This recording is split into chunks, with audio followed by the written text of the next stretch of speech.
Chapter 12.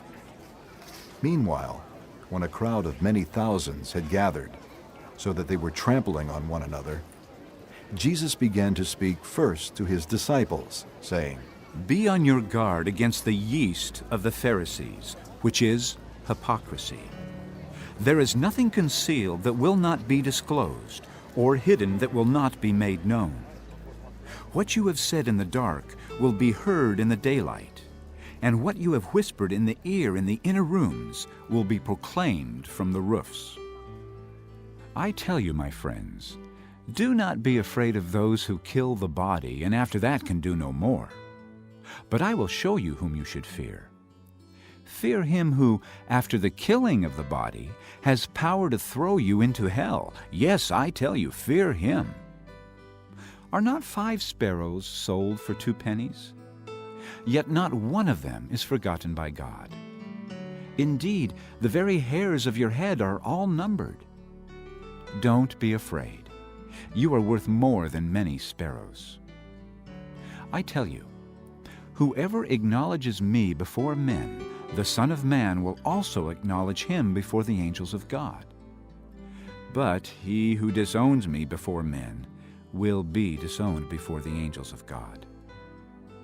And everyone who speaks a word against the Son of Man will be forgiven. But anyone who blasphemes against the Holy Spirit will not be forgiven. When you are brought before synagogues, rulers, and authorities, do not worry about how you will defend yourselves or what you will say, for the Holy Spirit will teach you at that time what you should say. Someone in the crowd said to him, Teacher, tell my brother to divide the inheritance with me. Jesus replied, Man, who appointed me a judge or an arbiter between you? Then he said to them, Watch out. Be on your guard against all kinds of greed. A man's life does not consist in the abundance of his possessions. And he told them this parable. The ground of a certain rich man produced a good crop. He thought to himself, What shall I do? I have no place to store my crops. Then he said, This is what I'll do. I will tear down my barns and build bigger ones, and there I will store all my grain and my goods. And I'll say to myself, You have plenty of good things laid up for many years. Take life easy, eat, drink, and be merry. But God said to him, You fool, this very night your life will be demanded from you. Then who will get what you have prepared for yourself? This is how it will be with anyone who stores up things for himself, but is not rich toward God. Then Jesus said to his disciples, Therefore I tell you, do not worry about your life, what you will eat, or about your body, what you will wear. Life is more than food, and the body more than clothes. Consider the ravens. They do not sow or reap. They have no storeroom or barn. Yet God feeds them. And how much more valuable you are than birds. Who of you, by worrying, can add a single hour to his life? Since you cannot do this very little thing, why do you worry about the rest? Consider how the lilies grow. They do not labor or spin. Yet I tell you, not even Solomon in all his splendor was dressed like one of these. If that is how God clothes the grass of the field, which is here today and tomorrow is thrown into the fire, how much more will he clothe you, O you of little faith? And do not set your heart on what you will eat or drink. Do not worry about it. For the pagan world runs after all such things, and your Father knows that you need them. But seek his kingdom, and these things will be given to you as well. Do not be afraid, little flock, for your Father has been pleased to give you the kingdom. Sell your possessions and give to the poor.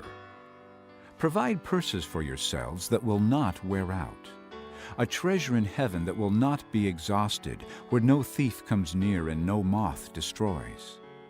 For where your treasure is, there your heart will be also. Be dressed, ready for service, and keep your lamps burning, like men waiting for their master to return from a wedding banquet, so that when he comes and knocks, they can immediately open the door for him. It will be good for those servants whose master finds them watching when he comes. I tell you the truth, he will dress himself to serve, will have them recline at the table, and will come and wait on them. It will be good for those servants whose master finds them ready, even if he comes in the second or third watch of the night. But understand this, if the owner of the house had known at what hour the thief was coming, he would not have let his house be broken into. You also must be ready, because the Son of Man will come at an hour when you do not expect him. Peter asked, Lord, are you telling this parable to us or to everyone? The Lord answered, Who then is the faithful and wise manager, whom the master puts in charge of his servants to give them their food allowance at the proper time? It will be good for that servant whom the master finds doing so when he returns. I tell you the truth, he will put him in charge of all his possessions. But suppose the servant says to himself, My master's taking a long time in coming. And he then begins to beat the men servants and maidservants, and to eat and drink and get drunk. The master of that servant will come on a day when he does not expect him, and at an hour he is not aware of. He will cut him to pieces and assign him a place with the unbelievers. That servant who knows his master's will and does not get ready or does not do what his master wants will be beaten with many blows. But the one who does not know and does things deserving punishment will be beaten with few blows. From everyone who has been given much, much will be demanded. And from the one who has been entrusted with much, much more will be asked. I have come to bring fire on the earth, and how I wish it were already kindled. But I have a baptism to undergo, and how distressed I am until it is completed. Do you think I came to bring peace on earth? No, I tell you, but division. From now on there will be 5 in one family divided against each other, 3 against 2, and 2 against 3. They will be divided, father against son, and son against father, mother against daughter, and daughter against mother, mother-in-law against daughter-in-law, and daughter-in-law against mother-in-law. He said to the crowd, When you see a cloud rising in the west, immediately you say, It's going to rain, and it does. And when the south wind blows, you say, It's going to be hot, and it is. Hypocrites! You know how to interpret the appearance of the earth and the sky. How is it that you don't know how to interpret this present time? Why don't you judge for yourselves what is right? As you are going with your adversary to the magistrate, try hard to be reconciled to him on the way, or he may drag you off to the judge, and the judge turn you over to the officer, and the officer throw you into prison. I tell you, you will not get out until you have paid the last penny.